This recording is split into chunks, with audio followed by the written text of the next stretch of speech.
Aujourd'hui, à Explique-moi le gros, on va parler du jeu Kingsburg. C'est un jeu d'Andrea Chiarvesio et Luca Iannico. C'est un Edge. Une partie dure environ 90 minutes, c'est un 10 ans et plus, et c'est un jeu de 2 à 5 joueurs. Notre édition date de 2007. Donc, quel est le thème général? C'est simple, vous venez d'être sacré gouverneur, et vous avez un royaume à gérer pour le roi. Donc, vous allez le faire prospérer, le défendre, etc.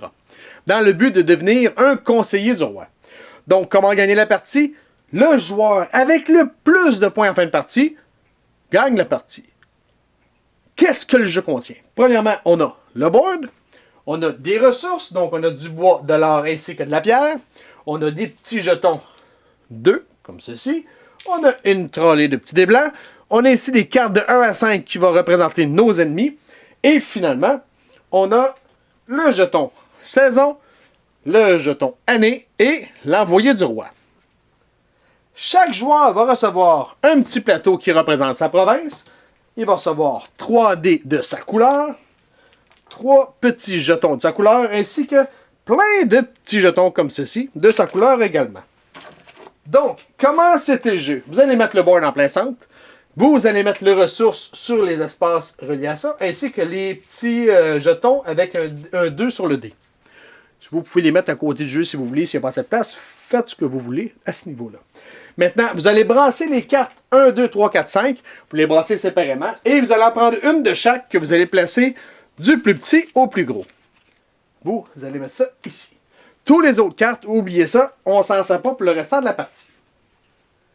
Ensuite, on va prendre un petit jeton année qu'on va mettre à 1. Un jeton saison qu'on va mettre ici à 1. Et l'envoyé du roi s'en va au numéro 5 ici, à la phase 5, sur notre track ici. C'est bien? Maintenant, comme je disais, chaque joueur va recevoir une province, ses 3D, tous ses jetons bâtiments et 3 jetons de sa couleur. Les jetons de sa couleur, on va en mettre un ici, n'importe où, puisque ça va être l'ordre de tour. Il va en mettre un ici sur la traque de soldats, ou la traque d'armement, appelez-la comme vous voulez, et l'autre jeton s'en va à 0 pour la piste de score. La manière dont ça fonctionne, on a ici la traque d'armement, comme je disais tantôt, ou de soldats. Ici, ça va être l'ordre de tour. Ici, on a tous les conseillers du roi qui sont numérotés de 1 à 18. Et ici, ça va être le bonus qu'il va donner. Ici, on a ce qui représente une année. Parce que le jeu se joue en 5 ans. C'est pour ça qu'on a 5 petits onglets ici. Et chaque année est divisée en 8 phases. Dans les 8 phases, on va voir par exemple les 4 saisons et les entre-saisons. C'est bien? Donc, ici, ça représente les 8 phases. Donc, une fois que tout ça c'est fait, on va être bon pour commencer la partie. Première chose, je vais parler, tantôt je parlais de votre plateau qui s'adonne être la province. Eh bien, sur votre plateau province, vous avez des petits chiffres en haut.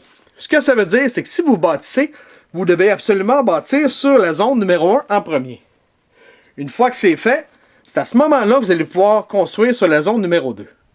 Mais si je veux construire sur la zone numéro 2, il faut absolument que la 1 soit faite sur cette colonne-là.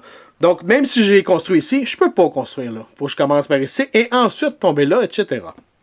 C'est bien? Donc, ça, on va y revenir quand on va parler de construction tantôt.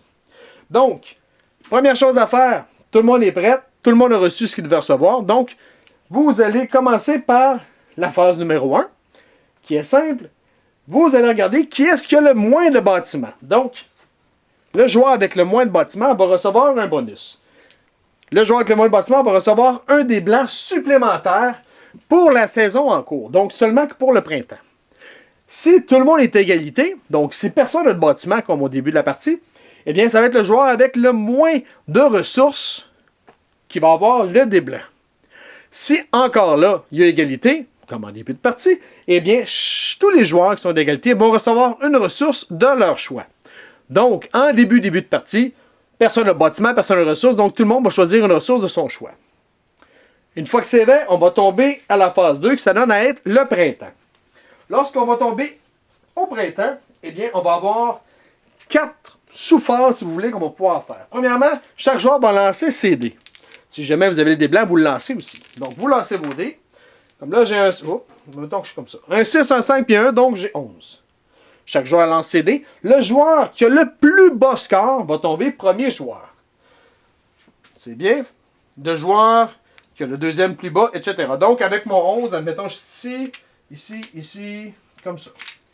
Donc, admettons que mon joueur bleu avait 4 et que mon joueur rouge a 12, eh bien, il serait placé comme ceci. C'est un exemple. Une fois que c'est fait, on va pouvoir influencer les conseillers du roi. Donc, le joueur bleu va commencer. Si le joueur bleu avait, par exemple, je sais pas moi, mettons que notre joueur avait ça comme ça. 1, 3, 1, 1, puis 1, 1. Donc, il y a un total de 5. Il va pouvoir jouer soit sur le conseiller numéro 5. Donc, il prendrait toutes ses dés, le mettrait ici. Ça veut dire qu'il ferait l'action de ce conseiller-là. Si jamais le joueur bleu fait ça, comme ça, eh bien, notre joueur noir ne peut pas aller sur le 5 puisque le conseiller y est déjà achalé par quelqu'un d'autre. Par contre, s'il veut, notre joueur bleu pourrait décider d'aller seulement sur le 2 et garder son 3 pour plus tard. Mais encore là, s'il prend le 2, ça veut dire que tous les autres joueurs ne peuvent pas aller sur le 2. Ou bien, il pourrait aller sur le 1. Il va sur le 1, il fait l'action, that's it. Ou bien, il pourrait aller sur le 3. Donc, il y a plusieurs combinaisons possibles. Mais malheureusement, comme vous voyez, ces chiffres sont relativement petits, donc il ne pourra pas aller n'importe où. C'est bien? Donc, notre joueur décide, par exemple, d'aller ici sur le 4. C'est bien? Ensuite, ça va être au joueur noir. Notre joueur noir, admettons qu'il décide d'aller sur le 6. Notre joueur vert décide d'aller sur le 7. Notre joueur jaune, lui, il était supposé jouer en premier, par exemple, mais bon. Mettons qu'il y avait 9, il décidait d'aller sur le 10. Et finalement, notre joueur rouge, lui, décide d'aller sur le 12. Une fois que tout le monde a joué, personne n'a passé, donc on retombe au joueur bleu. Notre joueur bleu, il reste encore un D1, il déciderait d'aller ici. Ensuite, notre joueur noir, il restait quand même 2 dés, il décide d'aller sur le... Admettons que notre joueur bleu, il avait un 6 puis un 1. Donc, notre joueur noir, lui, il a 7. 7 est déjà pris, donc il ne peut pas y aller. 6, il ne peut pas y aller. Il y a déjà quelqu'un. 1, ah, fuck, il y a quelqu'un aussi. Donc, notre joueur noir vient de gaspiller 2 dés. Donc, notre joueur noir n'a pas le choix de passer. Ensuite, on a notre joueur jaune. Il n'y a plus de dés. Toutes ces dés sont en jeu. Notre joueur vert n'a plus de dés, sont tous en jeu. Notre joueur rouge n'a plus de dés, sont tous en jeu. Donc, finalement, il n'y a plus personne qui peut jouer. Donc, tout le monde a passé. Une fois que c'est fait, on va tomber à la nouvelle phase qui est de recevoir l'aide des conseillers. Donc, on va commencer par le numéro 1 et on va monter jusqu'au 18. Et chaque joueur va recevoir l'aide ou la récompense que le conseiller va lui donner. Comme par exemple, notre joueur bleu ici, il a 1 point de victoire, donc il va avancer de 1 ici sur la traque de points de victoire. Ensuite, on tombe ici. Notre joueur a le droit entre soit de l'or ou du bois. Il décide de prendre de l'or, il prend de l'or, met ça en avant de lui. Son tour est fini. Ensuite, on a notre joueur noir ici qui a le choix de faire des switches. Donc, il gaspille un or pour aller chercher un bois, une pierre, ou un bois pour aller chercher un or, une pierre, ou bien une pierre pour chercher un or et un bois. Donc, vous faites ça, toute la gang, un par un, jusqu'à temps que tout le monde ait reçu l'aide ou les bonus qui sont reliés à son conseiller. Une fois que ça c'est fait, donc il n'y a plus de dés, tout le monde a joué, chaque joueur peut construire un bâtiment s'il le désire. Pas 8, pas 16, seulement qu'un. Donc, ici, si je décide d'aller chercher ce bâtiment-là, je dois payer 2 heures. Si je le fais, je paye 2 heures, je les remets ici. Je vais mettre un petit jeton ici. Et ensuite, à partir de là, la statue me donne 3 points. Donc, j'avance de 3 points. Mettons, j'étais bleu. J'étais rouge, hein? Donc, je vais avoir mon 3 points. Et ici, on dit qu'au début de chaque saison de production, si j'ai le même résultat sur tous vos dés, je peux relancer un de mes dés. Donc, à partir de ce moment-là, j'ai ce pouvoir-là. Plus tard dans la partie, je vais pouvoir aller chercher la chapelle, qui va me donner 5 points, ainsi que ce pouvoir-là. Donc, vérifiez toujours quels sont les pouvoirs qui sont reliés au bâtiment que vous allez construire. Donc, chaque joueur peut construire un bâtiment. Une fois que c'est fait, la saison est terminée, donc on va tomber ici à la phase 3. C'est quoi la phase 3? Qu'est-ce qu'elle nous dit? C'est que chaque joueur, le joueur qui a construit le plus de bâtiments reçoit 1 point de victoire. S'il y a une égalité, bien, tous les joueurs qui sont en égalité vont recevoir 1 point de victoire. Une fois que c'est fait, on tombe à l'été. Si un joueur avait le dé blanc, ben là, il vient de le perdre parce que c'était seulement pour la saison du printemps. Là, on tombe à l'été pour qu'on oublie ça. La saison de l'été va se jouer de la même façon que tantôt. Chaque joueur va brasser ses dés. On va les placer en ordre ici. Une fois que c'est fait en ordre, chaque joueur va pouvoir placer ses dés sur les conseillers. Une fois que c'est fait, on va régler chacun des conseillers du plus petit au plus gros. On va recevoir nos bonus. Ensuite, on va pouvoir construire un bâtiment. Par la suite, tout est fini, donc on va tomber à la 5e phase. La 5e phase, c'est simple. Le joueur qui a le moins de bâtiments peut prendre l'envoyé du roi. S'il y a une égalité, ça va être le joueur avec le moins de bâtiments et le moins de ressources qui va pouvoir le ramasser. Si encore une fois il y a une égalité, ben cancellez le projet, le petit bonhomme va rester là. À quoi sert ce petit bonhomme-là? C'est simple. Il va vous permettre deux choses. Vous allez faire seulement qu'une des deux. La première chose qu'il peut vous faire, c'est qu'admettons que je suis jaune et que je veux jouer ici sur 4, eh bien, je peux y aller. Je peux jouer au même endroit qu'il y a déjà quelqu'un, ou même si c'était moi qui étais là, je pourrais jouer une deuxième fois à la même place. Une fois que je le fais, je prends le bonhomme et je le remets où est-ce qu'il était. Ça, c'est la première chose que ce petit bonhomme-là me permet de faire.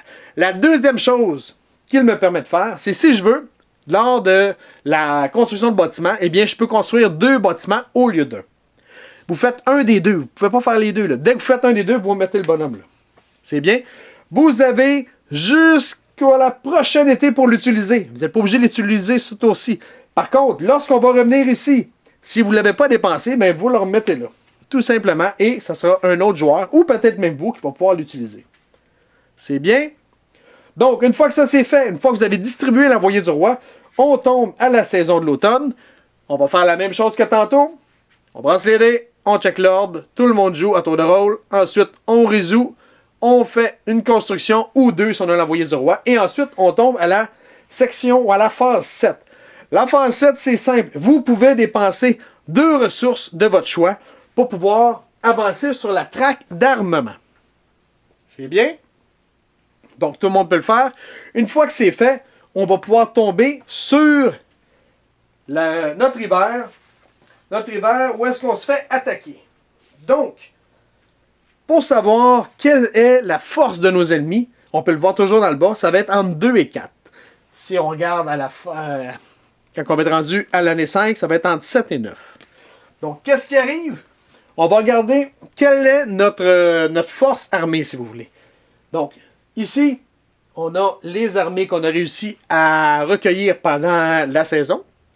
Ensuite, on va lancer un dé blanc pour voir le roi, à quel point il nous aide. Le roi, il est fin, il nous envoie 5. Donc, tout le monde va monter de 5 ici pour voir notre force armée. Une fois que c'est fait, vous allez compter vos bâtiments, car il y a des bâtiments qui vont vous aider. Comme ici, je regarde la palissade qui va me donner un plus 1 au combat et plus 2 si on se bat contre des zombies. Ici, j'ai plus 1 au combat, mais plus 1 si c'est des gobelins. Donc, vous allez calculer le tout et vous allez ouvrir la carte. La carte, ce qu'elle vous dit, c'est premièrement la force de combat des barbares est de 2. Donc ici, on a sa force, son nom. Si jamais vous n'êtes pas capable de la battre, donc vous avez moins que ça, eh bien vous perdez une ressource et vous allez détruire un bâtiment. Si vous devez détruire un bâtiment, eh bien vous allez prendre le bâtiment qui est le plus à droite. Donc si vous êtes rendu ici, c'est lui qui détruit. Si je détruis lui, eh bien je dois perdre les 6 points que je m'étais donné. Et si jamais j'en ai 2 ici à égalité, eh bien, on va prendre le plus haut. C'est bien, donc on va y aller en diagonale pour ce qui est de détruire un bâtiment. Si vous en détruisez un, inquiétez-vous pas, vous allez pouvoir le reconstruire plus tard dans la partie. Donc, si vous perdez, vous allez perdre. Si vous avez une force d'armée plus petite que 2, vous allez perdre ceci. Si vous êtes à égalité, vous n'êtes pas payé. Vous ne perdez rien, mais vous ne gagnez rien. Mais, si vous gagnez contre les barbares, eh bien, vous avez ici un bonus, comme là, dans ce cas-ci, ce serait 1 or de plus. Le joueur qui a la plus grande armée, eh bien, il va en plus récolter 1 point de victoire. C'est bien? Une fois que ça c'est fait, la carte, on scrape ça dans la boîte. Ici, tout retombe à 0. Et, par la suite, on va tomber à la 2e année. Donc, on se met à 2 et on recommence le tout. Donc, si on recommence on check les bâtiments. Celui qui a le moins de bâtiments va gagner un dé blanc. S'il y a égalité, eh bien, on regarde dans ceux qui avaient le moins de bâtiments, qui est-ce qui a le moins de ressources. S'il y a encore égalité, eh bien, vous allez prendre une ressource de votre choix, toutes les deux, toutes les trois, tout dépendant combien vous êtes. C'est bien? Et vous refaites la même chose jusqu'à temps que vous finissiez l'année 5. À la fin de l'année 5, on va regarder qui est-ce qui a le plus de points. Celui qui a le plus de points gagne la partie. Deux petites choses. Les fameux dés blancs. Si vous avez un dé blanc qui indique 5, vous ne pouvez pas le mettre ici tout seul, pas de mis sur le 5. Vous devez toujours l'accompagner d'un dé de couleur. C'est bien. Et c'est la même chose pour les petits 2. Ça, c'est pour ajouter 2 à votre nombre que vous avez sur un ou sur plusieurs de vos dés. Par contre, je ne peux pas mettre un plus 2 tout seul. Il faut absolument qu'il soit avec un dé de couleur. Donc, même un dé blanc avec un petit plus 2, ça ne marche pas. Il faut absolument qu'il y ait de la couleur. Même chose, ici c'est 2. C'est pas 1, c'est 2. Essayez pas de faire juste un 1, ça ne marche pas. Il faut absolument que ce soit un 2. C'est bien. Est-ce que j'oublie quelque chose? Je pense qu'on a fait pas mal de tours. Donc, vous faites le même manège 5 fois. À la fin de la 5e fois, celui qui a le plus de points de victoire gagne la partie. C'est bien? Vous avez des commentaires? Ou bien des questions? Vous pouvez nous rejoindre à Explique-moi le gros, soit sur Facebook ou soit sur YouTube. Sur ce, bonne game!